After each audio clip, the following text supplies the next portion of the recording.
Hi, I'm Lou Manarino, ISE25. We are very excited about something quite simple, is a 8/8 sub.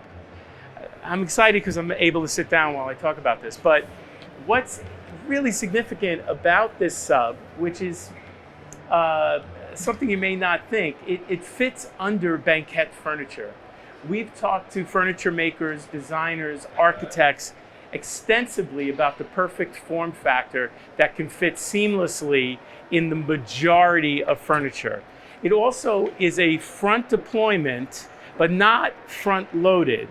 And the reason is, since this is extremely high powered, in original designing it was bouncing, it was traveling.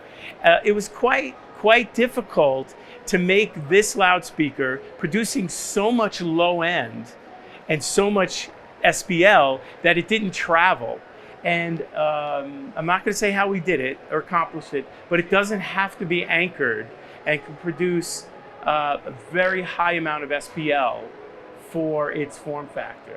So it took a long time to make and design, sincerely, and I'm just super excited about it, very proud of it.